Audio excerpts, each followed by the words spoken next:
Hello guys, तो कैसे हैं आप लोग। आज हम बात करेंगे केपीसी मेडिकल कॉलेज के बारे में, जो कि कलकत्ता में वेस्ट बंगाल में स्थित है। तो इस कॉलेज के बारे में सारी डिटेल्स हम जानेंगे। 26 27 का फ़ी स्ट्रक्चर, एडमिशन प्रोसेस और कट ऑफ फैसिलिटी, सारी चीज़ें इस वीडियो में हम देखेंगे। स्टेट कोटा की क्या फ़ी रहेगी 26 की, और मैनेजमेंट कोटा की क्या फ़ी रहेगी। सारी चीज़ें ऑफिशियल साइट से जो फ़ी स्ट्रक्चर जारी हुआ है वो फ़ी स्ट्रक्चर आपको हम बताएंगे। उससे पहले कि मैं इस वीडियो में आगे बढ़ें, पहले आप कॉलेज का रिव्यू देख लें, कॉलेज का इंफ्रास्ट्रक्चर, कॉलेज का एक वीडियो देख लें, ताकि आपको अंदाज़ा लग जाएगा कि कॉलेज में, जिस कॉलेज में आपको एडमिशन लेना है, किस तरीके का कॉलेज है, इंफ्रास्ट्रक्चर कैसा है। उसके बाद हम फ़ी स्ट्रक्चर, कट ऑफ, सारी चीज़ें डिटेल्स में हम बात करेंगे।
हाँ, तो दोस्तों, अब हम बात कर लेते हैं केपीसी मेडिकल कॉलेज के बारे में। फ़ी स्ट्रक्चर बताने से पहले मैं आपको कॉलेज के बारे में कुछ ओवरव्यू बता देना चाहता हूँ। सबसे पहले कि कॉलेज का जो पूरा नाम है, केपीसी मेडिकल कॉलेज, जदवपुर में है ये। लोकेशन एंड एड्रेस की अगर हम बात करें तो राजा सुबोध चंद्र मुलिक रोड, जादवपुर, कलकत्ता में ये स्थित है। ईयर ऑफ एस्टेब्लिशमेंट की अगर हम बात करें तो 2008 में ये एस्टेब्लिश हुआ था, 2008 में। पुराना कॉलेज है वहाँ का। इंस्टीट्यूशन की बात करें तो ये एक ट्रस्ट के तहत ये चलता है। एफिलिएशन और अप्रूव्ड की अगर हम बात करें तो West Bengal university of health science ये एफिलिएटेड है, और अप्रूवल की अगर हम बात करें तो एनएमसी से अप्रूव्ड है, नेशनल मेडिकल कमीशन से। अब हम बात कर लेते हैं कुछ की फीचर के बारे में। तो अगर हम टोटल एमबीबीएस इनटेक की अगर हम बात करें तो यहाँ 200 सीट्स हैं, बहुत अच्छा खासा सीट है, 200 सीट है जो एनएमसी से अप्रूव्ड है। कैंपस कैपेसिटी की अगर हम बात करें तो 48 एकड़ में फैला हुआ है, अच्छा खासा बड़ा कैंपस है। और अगर हम फैकल्टी की बात करें तो 217 प्लस एक्सपर्ट फैकल्टी यहाँ पे मौजूद हैं। अब हम आगे बात कर लेते हैं कि ये कॉलेज को हमें क्यों चूज़ करना चाहिए, केपीसी मेडिकल कॉलेज ही को हमें क्यों कलकत्ता में चूज़ करना चाहिए, और भी मेडिकल कॉलेज है, इसकी क्या खासियत है। तो देखिए, किसी भी कॉलेज को चूज़ करने के लिए सारी चीज़ें देखना पड़ता है कि उसका लोकेशन कैसा है, प्राइम लोकेशन है या नहीं, फी स्ट्रक्चर क्या है। हर चीज़ देख के किसी कॉलेज का रैंकिंग, सारी चीज़ें तय किया जाता है। तो अगर हम इसकी लोकेशन की हमने बात किया तो बता देते हैं कि ये 18.5 kilometre away from Netaji Subhash Chandra Bose international airport, वहाँ के नेताजी सुभाष चंद्र बोस इंटरनेशनल एयरपोर्ट से 18 किलोमीटर 18.5 किलोमीटर की दूरी पे है ये। पहली चीज़ तो ये। इंफ्रास्ट्रक्चर की अगर हम बात करें तो मॉडर्न क्लासरूम्स अवेलेबल है, लेबोरेटरीज नेटवर्क बहुत अच्छा है और प्रोफेशनल लाइब्रेरी है, एक्सटेंसिव सेपरेट हॉस्टल फैसिलिटीज़ यानी बॉयज़ एंड गर्ल्स का हॉस्टल सेपरेट हॉस्टल वहाँ मौजूद है, एसी नॉन एसी सारे हॉस्टल वहाँ पे अवेलेबल है।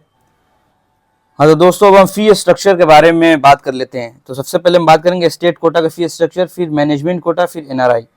तो उससे पहले ये जान लेना ज़रूरी है कि यहाँ पे सेमेस्टर वाइज में तोड़ दिया गया है फी स्ट्रक्चर को, यानी कि आपका कोर्स जो है 4.5 ईयर का कोर्स है, 1 साल का इंटर्नशिप है आपका।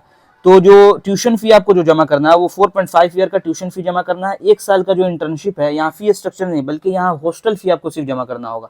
इंटर्नशिप 1 साल का जो होगा उसमें सिर्फ हॉस्टल फी जमा करना है और 4.5 ईयर का ही आपको फी जमा करना है। इस बात को बखूबी जान लिया जाए। तो सेमेस्टर की अगर हम बात करें तो 1 साल में 2 सेमेस्टर हुआ आपको, 6 मंथ पे आपको 2 सेमेस्टर हुआ। तो इस तरीके से देखें तो 4.5 ईयर में आपको 9 सेमेस्टर्स होंगे। तो सेमेस्टर वाइज अगर फी की अगर हम बात करें तो पहले सेमेस्टर में आपको 2 लाख जमा करना है। स्टेट कोटा के लिए हम बात करें 2 लाख रुपए जमा करना है और 1 साल में समझ लीजिए कि 4 लाख, क्योंकि 2 सेमेस्टर तो 2-2 लाख करके 1 साल में 4 लाख आपको जमा करना है। मैनेजमेंट कोटा की अगर हम बात करें तो 8 लाख आपको जमा करना है 1 सेमेस्टर में और ईयर की बात करें तो 16 लाख रुपए आपको जमा करना है। अब ये फी स्ट्रक्चर जो 16 लाख जो लिखा हुआ है ये फी इंक्रीज करके शायद 18 लाख हो चुका है, मेरी जानकारी के हिसाब से ये 18 लाख तक पहुंच चुका है।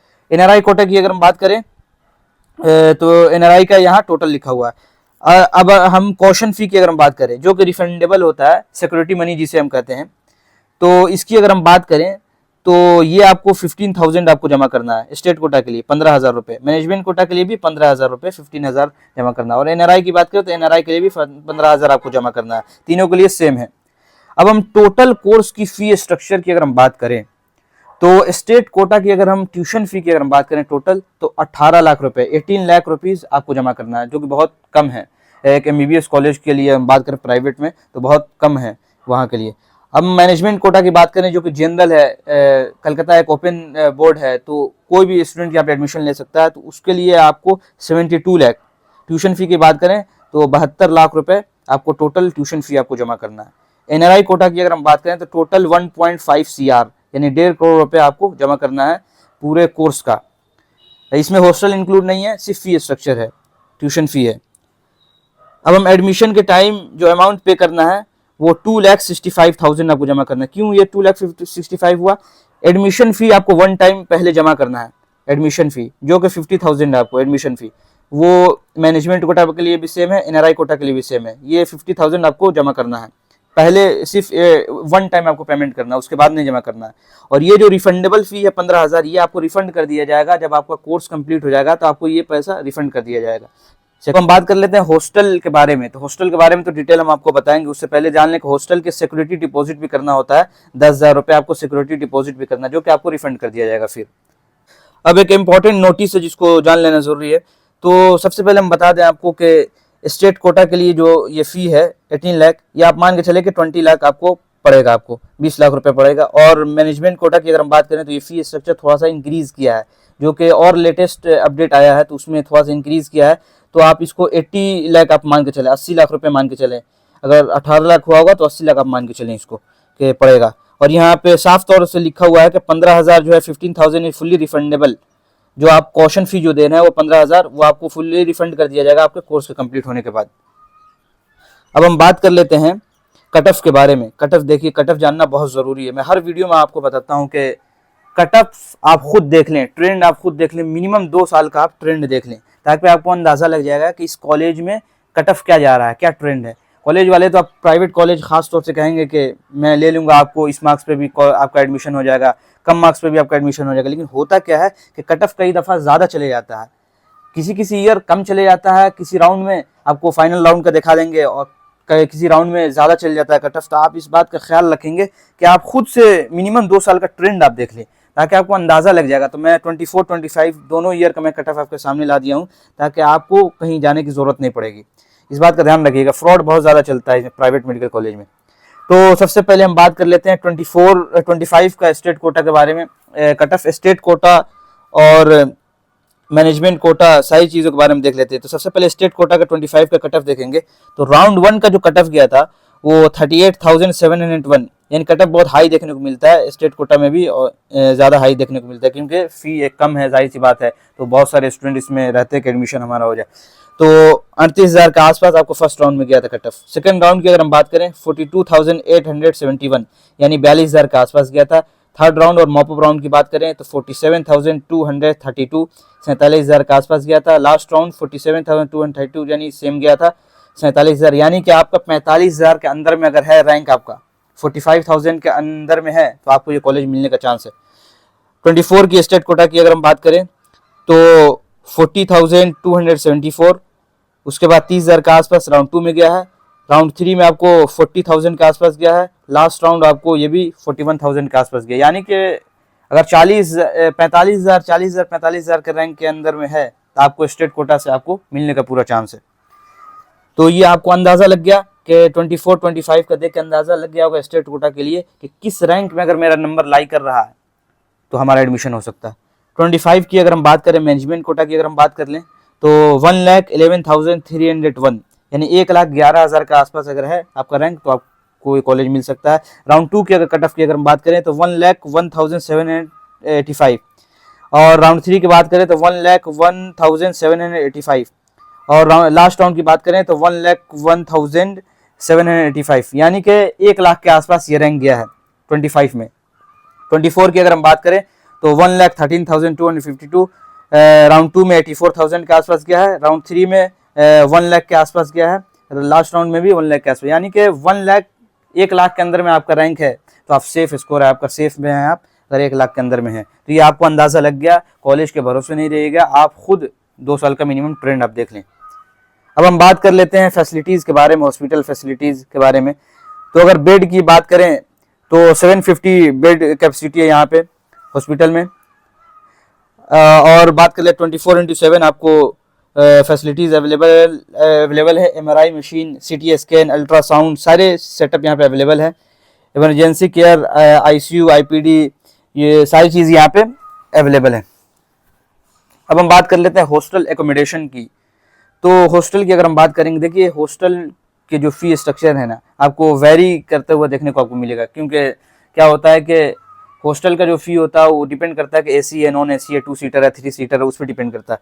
अगर एकोमोडेशन टाइप की हम बात करें तो highly secure hostel boys and girls के लिए सेपरेट हॉस्टल है। रूम ऑक्यूपेंसी की बात करें तो single seater, double seater, triple occupancy, सारी चीज़ें यहाँ पे अवेलेबल है। और फर्निशिंग इंक्लूडेड की अगर हम बात करें तो आपको चेयर, टेबल, सारी चीज़ें आपको मिलेगा, बेड मिलेगा आपको, ये सब चीज़ें आप देख लेंगे यहाँ पे स्क्रीन पे हम डाल दे रहे हैं, देख लीजिएगा आप। अब हम बात कर लेते हैं फ़ी स्ट्रक्चर के बारे में, हॉस्टल का फ़ी क्या रहेगा ये भी जानना ज़रूरी है। देखिए इसमें मैंने बता दिया कि इसमें वेरी कर सकता है, ये कोई ऑथेंटिक नहीं है कि यही फ़ी लिया जाएगा। हॉस्टल फ़ी की अगर हम बात करें तो देखिए इसके अंदर मेस इंक्लूड नहीं है। 24,000 से 48,000 तक आपको हॉस्टल, किस तरह का हॉस्टल ले रहे हैं उस पर डिपेंड करता है कि डबल सीटर है, ट्रिपल सीटर है, इस पर डिपेंड करता है। अगर हम बात कर लें नॉन AC की अगर हम बात करें तो 30,000 पर ईयर आपको जमा करना होगा, अगर नॉन AC है तो। अगर AC आपको लेना है तो 1,00,000 से 180,000 आपको तक लग सकता है आपको AC में, 1,00,000 से 1,80,000 तक वेरी कर सकता है। मेस की अगर हम चार्ज करें, मेस और फूड की अगर हम बात करें तो 45,000 आपको पर ईयर, पर ईयर नहीं, पर मंथ आपको जमा करना है। मंथली आपको जमा करना है 4500 4500 से 5,000 के बीच में आपको जमा करना है ये हर महीने। अब हम बात कर लेते हैं, हमने बताया कि हॉस्टल के कुछ आपको रिफंडेबल हॉस्टल फ़ी आपको जमा करना है, जो कि फर्स्ट टाइम में आपको सिक्योरिटी मनी जिसे कहते हैं, हॉस्टल का सिक्योरिटी मनी आपको जमा करना होगा, 10,000 रुपये आपको जमा करना होगा। अब हम बात कर लेते हैं स्कॉलरशिप के बारे में। देखिए हमने इस कॉलेज में पता किया तो इसके अंदर स्कॉलरशिप भी अवेलेबल है। बहुत सारे स्कॉलरशिप यहाँ पे अवेलेबल है, 3-4 किस्म का स्कॉलरशिप है, सब मैं आपके सामने ला दिया हूँ। एक है स्वामी विवेकानंद मेरिट स्कॉलरशिप, जो कि इसका क्राइटेरिया है कि मिनिमम 75% से ऊपर आपका 12th में मार्क्स होना चाहिए, आपका परसेंटेज होना चाहिए, और एनुअल इनकम जो फैमिली का है 2.5 लाख तक होना चाहिए। तो आपको ये स्कॉलरशिप मिल जाएगा। कहाँ तक आपको मिल सकता है, तो 1,20,000 पर एनम, 1,20,000 रुपये हर साल आपको छूट मिल सकता है इसमें, अगर आप इसके अंदर इस क्राइटेरिया में फुलफिल हैं तो। दूसरा स्कॉलरशिप है, इसमें क्या है कि ये है एक क्याश्री स्कॉलरशिप, जिसके अंदर क्या है कि जो माइनॉरिटी स्टूडेंट है, जैसे मुस्लिम हो गया, क्रिश्चियन हो गया, सिख, बुद्धिस्ट हो गए, जैन हो गए, इनके लिए है। तो इसमें क्या है कि 33,000 पर एनम तक आपको ये स्कॉलरशिप मिल सकता है।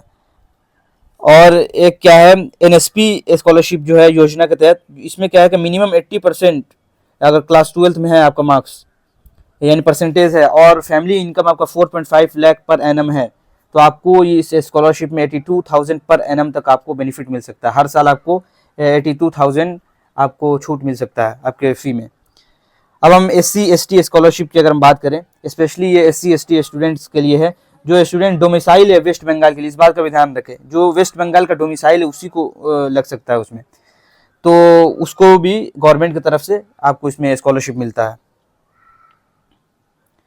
तो ये था स्कॉलरशिप के बारे में सारी चीज़ें, सारा डिटेल्स यहाँ पे आपको हमने बता दिया है। फिर भी कोई डाउट हो, कोई क्वेरी हो, तो मैं इंस्टा आईडी आपको दे देता हूँ, आप आसानी से जाके आप हमको डीएम कर सकते हैं, कोई दिक्कत नहीं है। अगर कोई और कॉलेज के बारे में आपको जानना है, बहुत सारे कॉलेजेस पे मैंने वीडियो बनाया है, आप जाके देख सकते हैं, विजिट कर सकते हैं, लेकिन और भी किसी कॉलेज के बारे में आपको जानकारी लेनी हो तो आप कमेंट करके हमें ज़रूर बता देंगे, ताकि मैं उस पर भी वीडियो बनाने की पूरी कोशिश करूँगा।